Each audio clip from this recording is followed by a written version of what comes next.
एक गांव शिमला में एक लड़का रहता था, सूरी। सूरी के अब्बू की चाय की दुकान थी। वो सुबह उनकी मदद करता और फिर स्कूल चला जाता। स्कूल में सूरी से कोई ठीक से बात नहीं करता था, क्योंकि वो चाय बनाने वाले का बेटा है। वो सबसे बात करने की कोशिश करता है, दोस्तों के ग्रुप में शामिल होना चाहता है, लेकिन कोई भी उससे बात नहीं करता।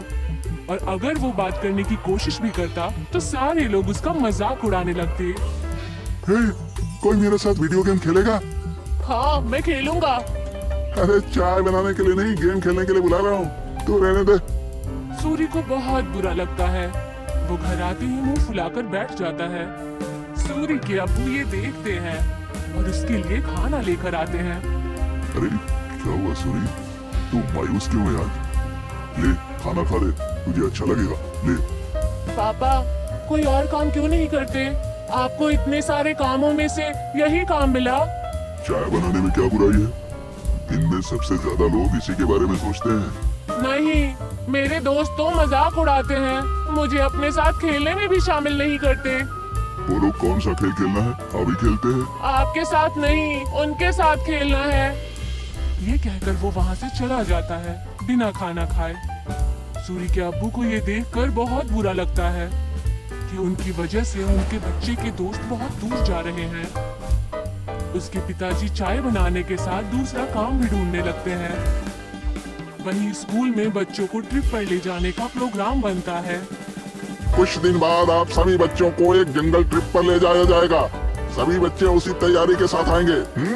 सारे बच्चे खुश हो जाते हैं। सूरी घर आकर ये बात अपने अब्बू को बताता है। पापा, मुझे स्कूल की तरफ से जंगल की ट्रिप पे ले जाया जा रहा है। मुझे जरूरी सामान पैक करके दे दीजिएगा। अरे वाह, ये तो बहुत अच्छी बात है। अपने सामान में एक छोटा बर्तन जरूर लेकर जाना। वहाँ अगर कुछ पकाना हो तो काम आ सकता है, ठीक है? जी पापा, जरूर। और हाँ, तुम्हें एक और बात बतानी थी। मैं नई नौकरी ढूंढ रहा हूँ। तुम्हें अब अपने दोस्तों के सामने शर्मिंदा नहीं होना पड़ेगा और वो तुमसे बात भी करेंगे। सच पापा? हाँ। सूरी खुशी से पिताजी के गले लग जाता है। कुछ दिन बाद उस जंगल ट्रिप पर जाने का दिन आ जाता है। सब उस जंगल में पहुंचने के बाद ट्रैकिंग शुरू कर देते हैं। मैं सबको 4 ग्रुप में बांटूंगा, जिसमें एक लीडर भी होगा। वो सब एक साथ में रहेंगे और अपना काम करेंगे। सब अपने लीडर की बात मानेंगे, समझ गए ना? सब अपना बैग लेकर ट्रैकिंग शुरू करते हैं। अरे किसको लीडर बना दिया? इसको तो चाय के अलावा कुछ नहीं आता। सब हंसने लग जाते हैं। सूरी को बहुत बुरा लगता है। कुछ दूर चलने के बाद वो थक जाता है। चलो यहाँ रुक जाते हैं, थोड़ा खा पी भी लेते हैं। बाकी सभी मान जाते हैं और रुक जाते हैं। नहीं, हम नहीं रुक सकते। अगर हम रुके तो लेट हो जाएंगे और कुछ ही देर में अंधेरा भी होने वाला है। लो, लीडर बना दिया तो अब हम पे हुक्म चला रहा है। नहीं, हम नहीं चलेंगे। तुझे जाना हो तो जा। हम थोड़ा नाश्ता करने के बाद ही ट्रैकिंग शुरू करेंगे। तू जा। सूरी के मना करने के बाद भी वो वहीं रुकते हैं, लेकिन फिर भी सूरी उन्हें नहीं छोड़ता और उनके साथ वहीं रुक जाता है। कुछ ही देर में टीचर और बाकी के बच्चे आगे निकल जाते हैं और वो वहीं रह जाते हैं। थोड़ी देर आराम और नाश्ता करने के बाद वो अपनी ट्रैकिंग शुरू करते हैं, लेकिन जल्द ही सूरज डूब जाता है और अंधेरा हो जाता है। अरे ये तो अंधेरा हो गया, अब तो रास्ता भी समझ में नहीं आ रहा। बाकी बच्चे भी डरने लग जाते हैं। कुछ ही वक्त में ऐसा मोड़ आ जाता है जहाँ से रास्ता पता करना मुश्किल हो जाता है और उन्हें वहीं ठहरना पड़ता है। अब तो मुझे भी रास्ता नहीं पता। मेरे ख्याल से हमें आवाज लगानी चाहिए। तुरंत ही वो चारों टीचर और अपने क्लास के विद्यार्थियों को आवाज लगाते हैं, लेकिन बात नहीं बनती। हाँ, टीचर, टीचर, अरे कोई हमें सुन रहा है? हम खो गए हैं, कोई है? सब चिल्लाते हैं, लेकिन कोई भी जवाब नहीं आता। लगता है हम बहुत पीछे रह गए हैं। हमें आगे का रास्ता नहीं पता, इसीलिए हमें यहीं रुक जाना चाहिए। हो सकता है अगर आगे गए तो रास्ता भटक जाए। नहीं, हमें कोशिश करनी चाहिए। क्या मालूम हम सही जगह पहुंच जाएं। रात बहुत हो चुकी है, जानवरों का भी डर है। टीचर थोड़ी देर में हमें खोजते हुए आ ही जाएंगे। हमें यहीं रुकना चाहिए। सबको उसकी बात ठीक लगती है और वो लोग वहीं रुक जाते हैं। कुछ ही देर में रात हो जाती है और तेज ठंडी हवा बहने लगती है और उनके पास बचा खाना भी खत्म होने लगता है।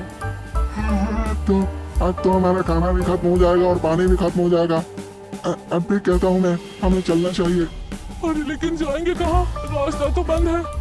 मुझे तो बहुत डर लग रहा है, कहीं कोई जानवर ना हमें खा जाए।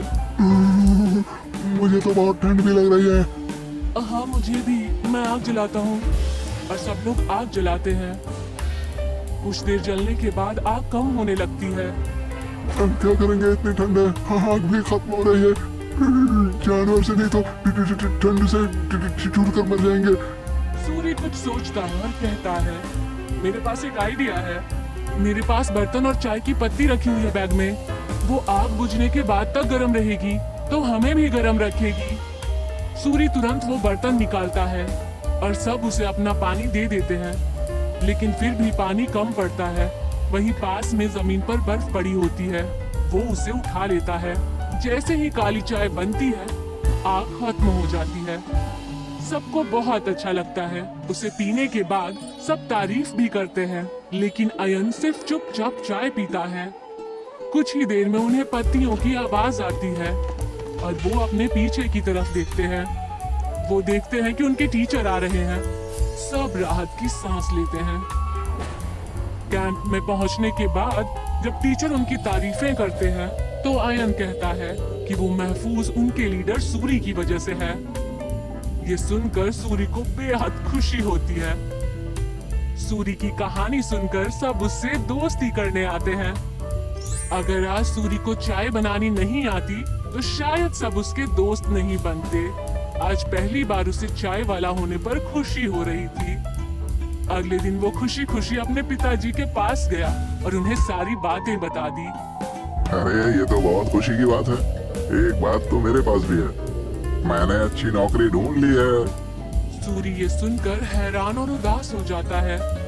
नहीं पिताजी, आपको काम बदलने की कोई जरूरत नहीं है। आप जो भी काम करते हैं वो अच्छा ही होता है और कोई भी काम छोटा या बड़ा नहीं होता। ये मुझे अब समझ आ गया है। सूरी के पिता ये सुनकर खुश हो जाते हैं और अगले दिन वो खुशी खुशी अपने दुकान में अपने अब्बू की मदद करने लगा। और जैसे ही वो स्कूल पहुंचा तो सब उससे मिलकर उससे बातें करने लगे और उसके साथ खेलने लगे।